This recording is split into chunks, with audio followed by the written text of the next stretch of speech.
¿Qué tal? Mi nombre es Mauricio Algarra Ordóñez y les voy a hablar sobre las configuraciones de los amplificadores operacionales en Proteus. Y como primera configuración tenemos lo que es el amplificador inversor, el cual se encarga de amplificar una señal y la invierte, produciendo una salida opuesta en la fase de entrada. Esta como fórmula tiene que es que el voltaje de salida es igual al voltaje de entrada por Rf entre R1. Esto me da como resultado una ganancia de 4 volts y lo podemos ver aquí en la simulación.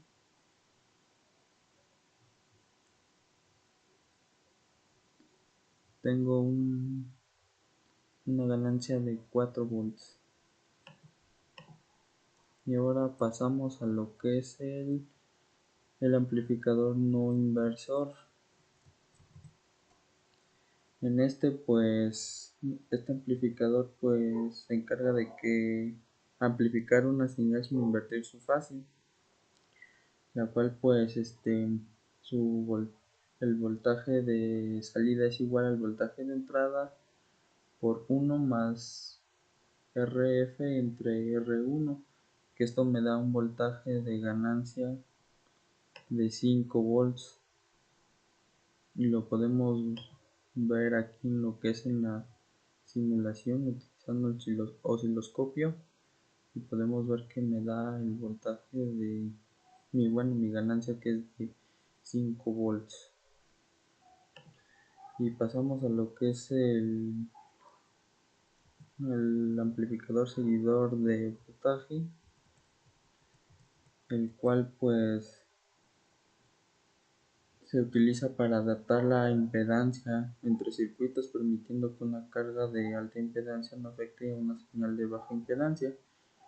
Este tiene como fórmula que tanto el voltaje de entrada como el de salida va a ser el mismo, y tengo aquí mi voltaje, que es de 1 volt, que entra, y lo podemos comprobar en la simulación del osciloscopio.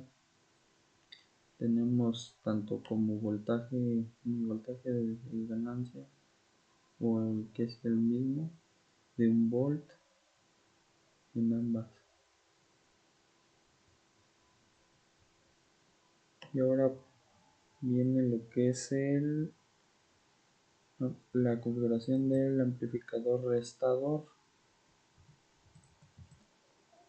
el cual este resta lo que son dos señales de entrada y se usa en aplicaciones donde se necesita medir la diferencia entre dos voltajes. Aquí tenemos lo que es la fórmula,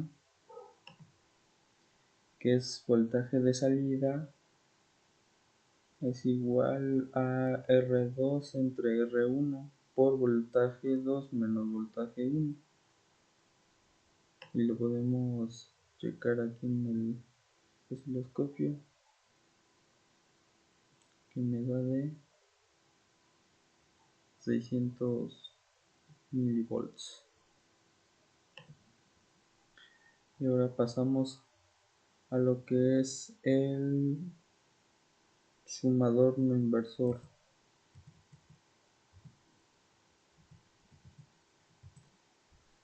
En quiere decir que es un amplificador que suma varias señales de entrada sin invertir su fase, y tiene como fórmula que es el voltaje de salida es igual a voltaje 1 más voltaje 2 más voltaje 3 entre 3 por 1 más Rf entre R1, que me da como ganancia 1.2 volts. Y aquí lo podemos ver que me da 1.27, bueno, que está dentro del rango y que la simulación del amplificador es el correcto. Pasamos a lo que es el sumador inversor.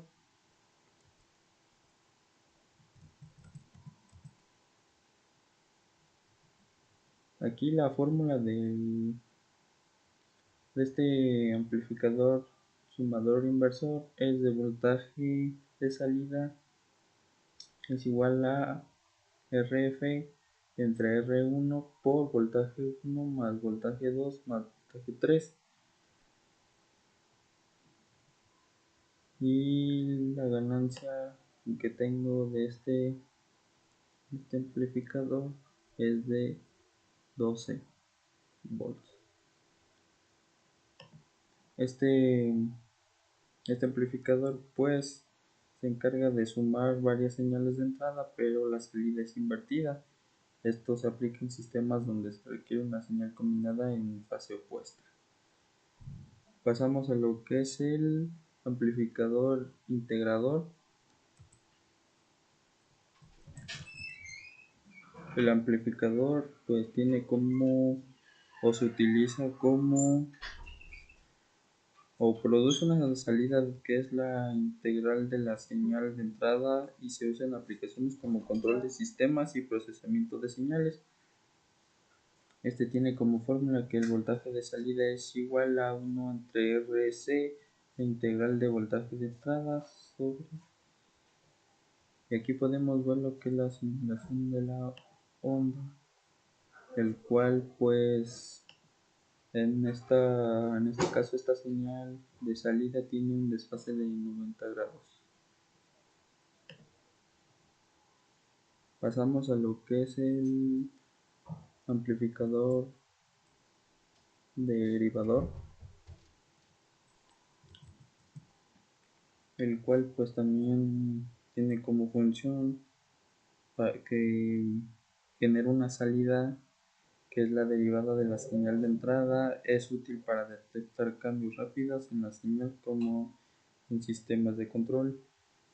Aquí podemos, tiene como fórmula que el voltaje de salida es igual a RC por la entrada, voltaje de entrada sobre el tiempo. Aquí podemos ver que su desfase es adelantada a la señal de entrada. Está desfasado a 90 grados igual a la salida. Y por último tenemos que es el amplificador de instrumentación, el cual pues está diseñado para amplificar señales de bajo nivel con alta precisión y estabilidad. Y tiene como fórmula voltaje de salida es igual a voltaje 1 menos voltaje 2 por 1 más 2 veces la resistencia entre la resistencia de ganancia, que con los cálculos me da como ganancia o voltaje final es de 940 milivolts, y aquí lo podemos observar en lo que es la simulación. Y eso sería todo.